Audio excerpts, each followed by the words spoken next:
Capítulo 11. Da necessidade de vencer-se a todo custo. 1. Não há vitória sem combate. Aquele que vencer, eu darei a comer da árvore de vida que está no paraíso do meu Deus.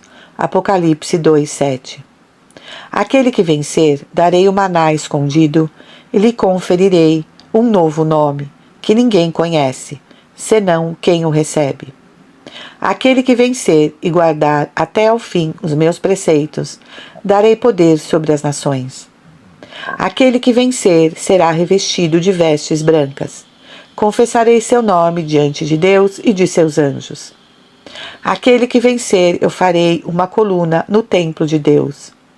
Aquele que vencer, farei sentar-se comigo no meu trono. Aquele que tem sede, darei gratuitamente da fonte da água viva. Aquele que vencer, possuirá todos esses bens. Eu serei o seu Deus, e ele será o meu filho. Os olhos do homem não viram, seus ouvidos não ouviram, seu coração não pode compreender os grandes bens que Deus preparou para aqueles que o amam.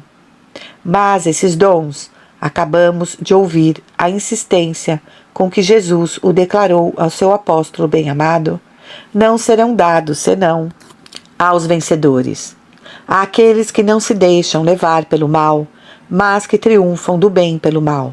Romanos 12:21. Só os que alcançarem a vitória deram ao Senhor provas de amor. Combate o bom combate, diz e repete São Paulo a seu discípulo. Conquista a vida eterna, a qual foste chamado. 1 Timóteo 1:18, 6:12. A vida eterna é, pois, uma conquista, e Jesus, o grande conquistador, quer ter em torno de si uma corte composta de almas valorosas que terão, como ele, conquistado o paraíso. Não viu São João os eleitos trazendo na mão a palma da vitória? Apocalipse 7:9. Sim, todos no céu são conquistadores, mesmo os eleitos da última hora, que depois de uma vida de pecado, converteram-se no momento da morte. Pequena foi a vitória, e pequeno será seu triunfo na eternidade. Foi-lhes, entretanto, necessário renunciar ao pecado e arrancar-se às garras de Satanás. Grandes, ao contrário, e inumeráveis são as vitórias das almas amantes, pois o amor divino só progride na alma segundo as vitórias por ela alcançadas. Mas cada vitória purifica e aumenta o amor. 2. A luta contra os demônios. Querendo que vençamos por nossas próprias mãos e que nossas glórias e nossas alegrias celestes sejam o fruto de nossas vitórias, o Senhor permitiu a seus inimigos tornarem-se os nossos e fazerem-nos uma guerra veemente, incessante e desapiedada. Não temos que lutar contra a carne e o sangue, diz o apóstolo, isto é, contra os homens. Estes seriam menos temíveis, mas contra os príncipes, contra as potestades, contra as dominações deste mundo, de trevas, contra os espíritos maus espalhados nos ares. Efésios 6:12. Os homens, quando se fazem tentadores, e são o joguete de Satanás e de seus auxiliares, dão-se mais facilmente a conhecer. É verdade que certos personagens, condescendentes ou aduladores, por palavras de falsa compaixão ou por uma feição de mal quilate, nos levam às vezes à amargura, ao murmúrio, à aversão, e só descobrimos tarde demais que esses falsos amigos são inimigos de nossa alma. Mas, em geral, as tentações que nos vêm pelas criaturas humanas são mais abertas e, por isto mesmo, muito menos pérfidas. O demônio é mais hábil, dissimula-se, sugere ideias falsas, de tal modo que a pobre alma fica quase sempre persuadida de que os pensamentos lhe vêm do coração. E enquanto não discernir as perfídias do inimigo, deixa-se mais facilmente seduzir. Esse inimigo invisível e dissimulado é mais forte que o homem. Sabe muito melhor que as criaturas humanas inflamar a imaginação, sublevar as paixões, excitar a cobiça, fazer ferver interiormente o sentido de contrariedade, de irritação, ou então suscitar no espírito nuvens escuras, angústias torturantes, ideias que tendem a deprimir, a tirar toda a coragem. É também muito tenaz, repelido uma vez, 10 vezes, volta à carga e redobra os golpes. São Paulo, falando dos inimigos de nossas almas, nomeia os príncipes, as potências, os dominadores desse mundo de trevas, parecendo querer indicar os demônios das ordens superiores. Houve, de fato, rebeldes em todos os degraus da hierarquia angélica, e como estes conservam a sua natureza, segue-se daí que há entre eles alguns cuja força é 10 vezes, 100 vezes, provavelmente 1000 vezes superior à dos outros. Quando os ataques provêm desses príncipes do reino infernal, a luta pode ser de uma violência inaudita. Salva-me, ó meu Deus, exclama o salmista, pois as águas sobem até a minha alma. Estou enterrado numa vasa profunda em que não há onde colocar o pé. Caí num abismo de água e as vagas me submergiram. Salmo 68:1. Entretanto, a vitória contra esses temíveis inimigos é sempre possível. E por mais hábeis que sejam os demônios, a sua estratégia é muito falha. E como não haviam de errar pela cegueira, esses miseráveis, vítimas constantes do ódio, sempre levados pela cólera, sempre transviados pelo orgulho, se têm um conhecimento admirável de nossa natureza, dos nossos defeitos, das nossas paixões e de todos os males que são a consequência tanto da culpa original como dos nossos pecados pessoais, em compensação, escapam-lhes os elementos sobrenaturais, as graças, as inspirações divinas, os auxílios dados por Deus. E quanto maior for a medida do sobrenatural, tanto menos a distinguem. Uma alma batizada lhe é mais oculta que um infiel, um justo mais que um pecador, um santo mais que um justo comum. Além disso, quanto mais sua mentalidade difere das almas tentadas, tanto menos a compreendem. Com frequência atacam fora de tempo e, confiantes em si mesmos, muitas vezes vão desastradamente ao encontro de derrotas certas. Embora fosse impecável a sua perspicácia e perfeita a sua habilidade, embora fosse a pobre criatura muito ignorante e fraca, eles nunca deveriam contar com o êxito, pois Deus é fiel e nunca permite que sejamos tentados acima das nossas forças. 1 Coríntios 10:13. Se a alma for muito fraca, Deus retém a violência das tentações, modera-as, põe um termo aos seus assaltos, tornando a vitória sempre possível a quem for tentado. Deus estabeleceu a lei, e mais de uma vez os demônios, forçados pelos exorcistas, a reconheceram, enraivecidos, que a tentação repelida recai pesadamente sobre o tentador, causando-lhe um aumento de sofrimento, até obrigá-lo, com o correr do tempo, a retirar-se temporariamente, como o declara São Tiago. Os demônios superiores têm mais força e podem prolongar a luta, que dirigem também com maior vigor. Mas, se a alma não ceder, mesmo estes serão constrangidos a se retirar e deixar a alma corajosa tomar algum descanso. Voltarão mais tarde, quando seu vencedor tiver recuperado as forças. Esses poderosos demônios se atiram às almas mais fortes, enquanto inspiram, dominam e conduzem os miseráveis, que, mergulhados no pecado, em vez de lhes opor resistência, entregam-se-lhes procurando os meios de fazer maior mal. Os demônios inferiores atacam as almas mais fracas. Assim, todos os demônios, tanto os príncipes do inferno como os mínimos espíritos maus, não podem jamais vencer, senão quem consente em ser vencido. Deus, que sustenta seus filhos, proporciona-lhe sempre meios de tirar vantagens das tentações.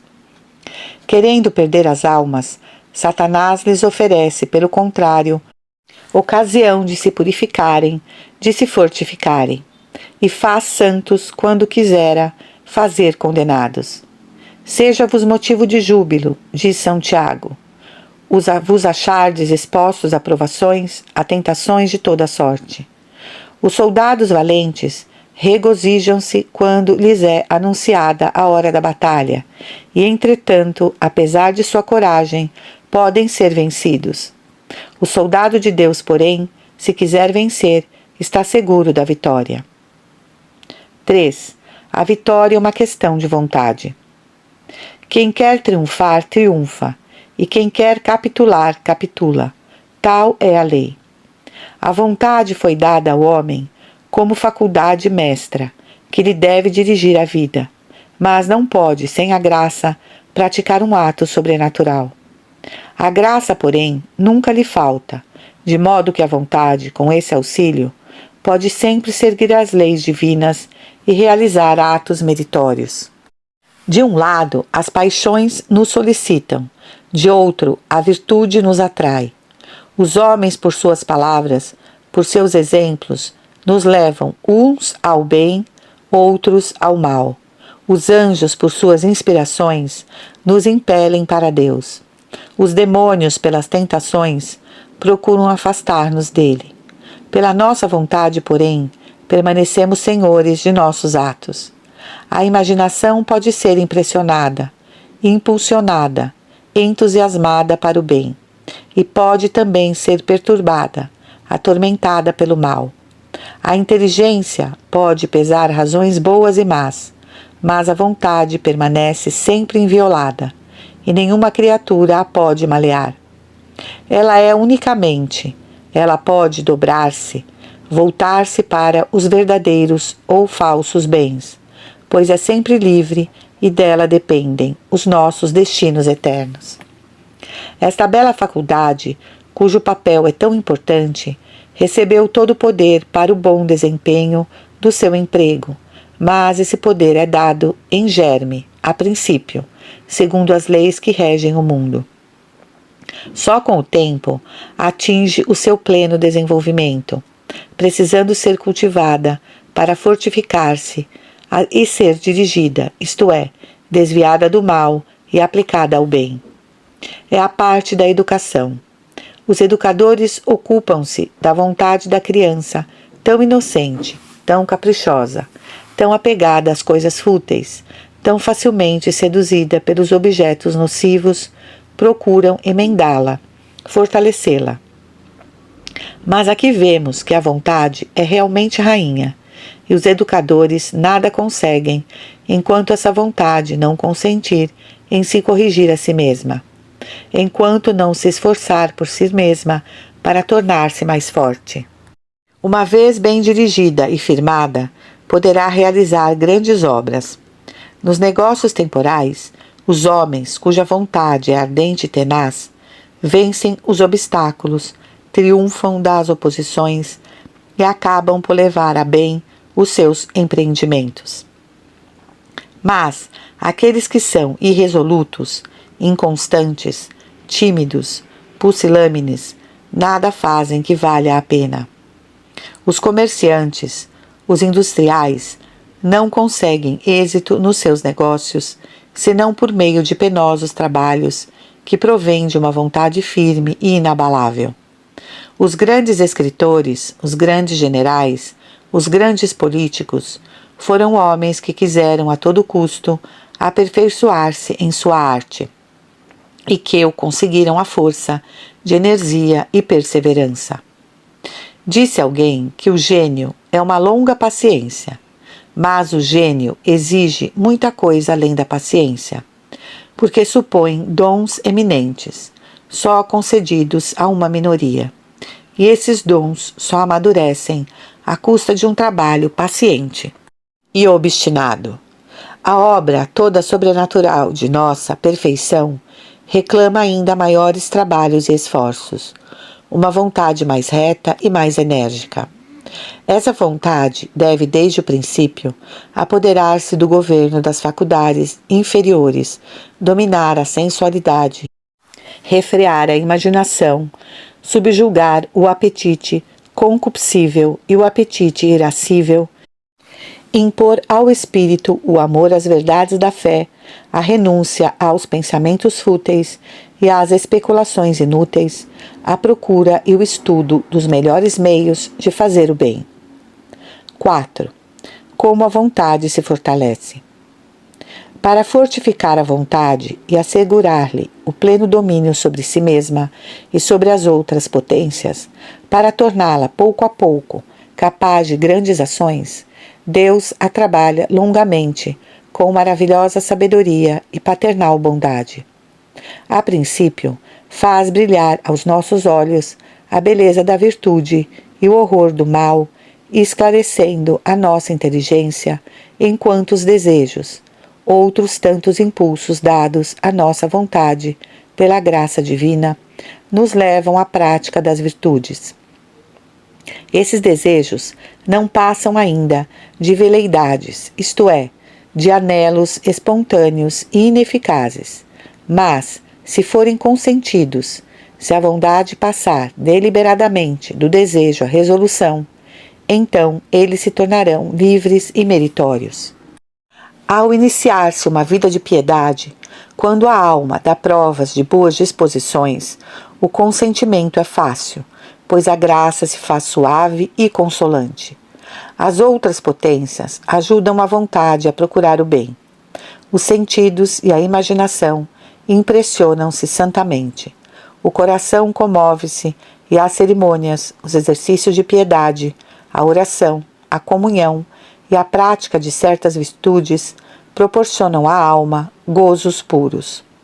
Mas, ao mesmo tempo que ele torna agradáveis esses exercícios piedosos, o Senhor reclama atos de virtude que custam e obrigam a vontade a desenvolver certo vigor. Já então, as almas corajosas se distinguem das almas preguiçosas e egoístas, aquelas mostrando-se muito generosas, estas comprazendo-se em doçuras e evitando sacrifícios. As almas indolentes só progredirão se abandonarem a sua moleza e, se sua vontade fizer esforços enérgicos. Quanto às almas fiéis, o Senhor continua a lhes oferecer ocasiões de vitória. Um esforço passageiro seria coisa fácil. Então, as lutas se prolongam. Os demônios redobram os ataques. A natureza, 1000 vezes dominada, contrariada, não cessa de reclamar o que lhe agrada, nem de se opor ao que lhe repugna. Os homens procuram, por suas críticas, seus conselhos e seus exemplos, desviá-las do dever. É preciso vencer todos esses inimigos e empregar nesses combates uma energia sempre maior. Toda virtude, para ser perfeita, exige grandes lutas, e é preciso adquirir em sua plenitude as virtudes fundamentais que arrastarão as outras. A reforma do caráter é obra difícil, e o natural tende sempre a voltar. Tornar-se um homem de recolhimento e de oração requer grande força de vontade. Praticar a renúncia a tudo quanto seduz a vontade humana pede longos e penosos esforços, pois é necessário mortificar o coração, o corpo, os gostos, o próprio juízo e dominar as repugnâncias. A prática da humildade e da caridade exige também uma grande vigilância e um árduo trabalho. Deus impõe à sua criatura numerosos combates, porém não cessa de ajudá-la. As graças que concede nem sempre são consoladoras, e chega o dia em que, para obrigar a vontade a maiores esforços e a maior firmeza, o Senhor retira à alma os seus auxílios. Fala passar por grande aridez e por estados de aparente impotência. As outras faculdades, em vez de ajudá-la, como a princípio, são-lhe antes obstáculos. A imaginação, toda entregue a divagações, distrai a inteligência e afasta das verdades da fé, para ocupá-la com coisas passageiras. O coração é não somente frio e indiferente ao bem, mas ainda sente grande aversão por aquilo que o encantava outrora. Leituras, orações, piedosos exercícios, deveres de Estado. A vontade precisará, então, empregar todas as suas forças para cumprir com os deveres mais comuns.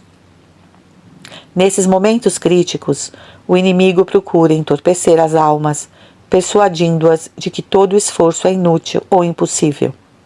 Eu não posso, palavra fatal, persuasão extremamente funesta, que impede a alma de se fazer violência no momento em que atos de grande energia se impõem mais que nunca. Não posso rezar, mas a oração é um dever, e se por vezes se torna árdua, entretanto a graça nunca falta. A Igreja condenou os quietistas por pretenderem que a alma se devia manter em completo silêncio, sem jamais formular um pedido. Santo Inácio, nos seus exercícios espirituais, recomenda que a oração seja prolongada quando se torna mais difícil, a fim de que, por esse meio, a alma se habitue não somente a resistir ao inimigo, mas também a aterrá-lo. A vontade deve ainda desenvolver suas forças quando a natureza se revolta, quando a irritação sobreexcita os nervos, quando as paixões se inflamam. Poderá sempre dominar, mas com a condição de empregar toda a sua energia. É mais forte do que eu, não posso vencer-me.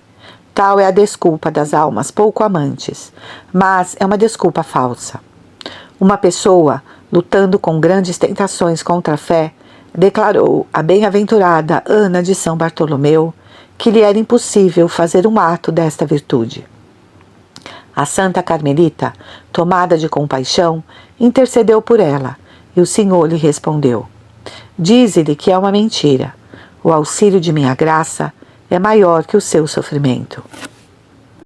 Quem quiser permanecer fiel a Deus e amá-lo, com um perfeito amor, deve tomar por divisa, a todo o custo. Deve estar resolvido a fazer-se grandes e contínuas violências, e então a célebre palavra da imitação se realizará. Quanto mais te fizeres violência, tanto mais progresso farás. Sede viris, fortificai-vos, dizia São Paulo, 1 Coríntios 16, 13, com o salmista 30, 25. Deus colocou no fundo de nossas almas uma mina de santas energias, de cuja existência talvez nem desconfiamos, e a qual quer que demos o devido valor, que não permaneça oculta. Saibamos fazer valer todo o poder que a nossa vontade traz em germe e que pode crescer maravilhosamente. Ai de nós!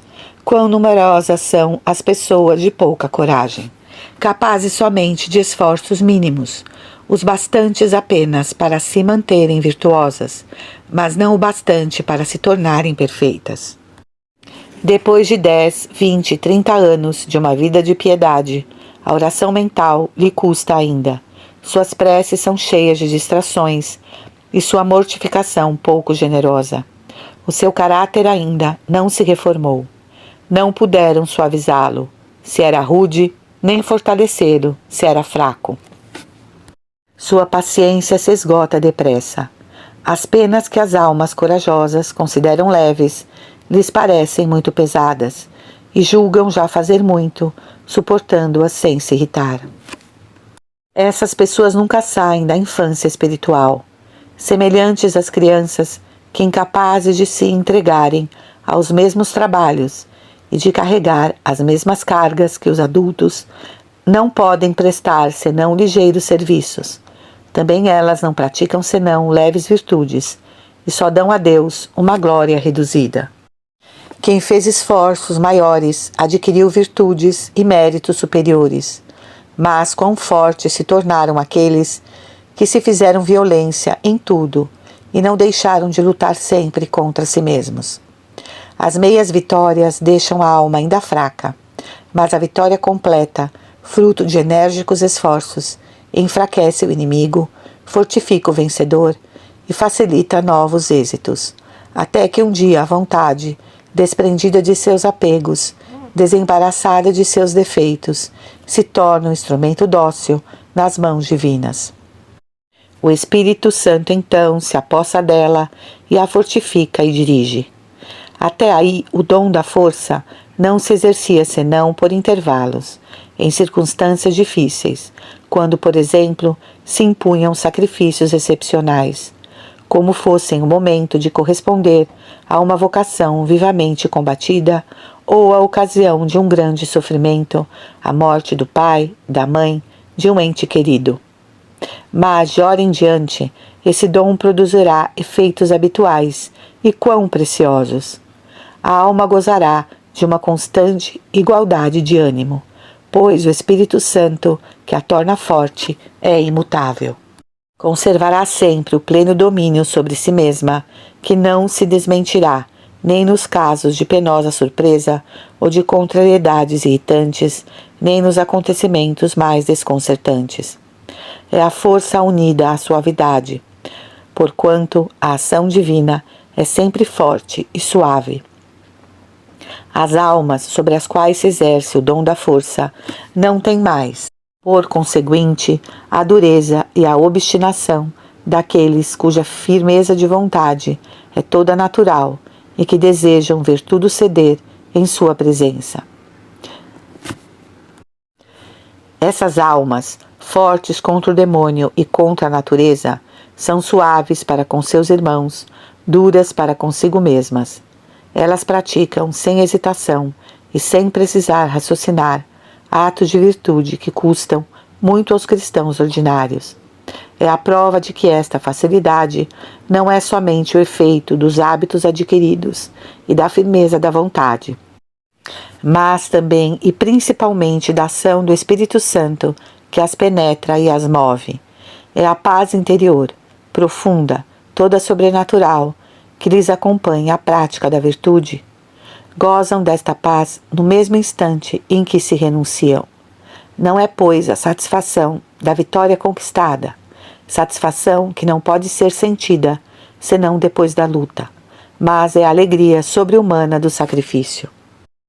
As disposições que acabamos de descrever são as das almas que atingiram a via unitiva, com maior razão e com outra perfeição.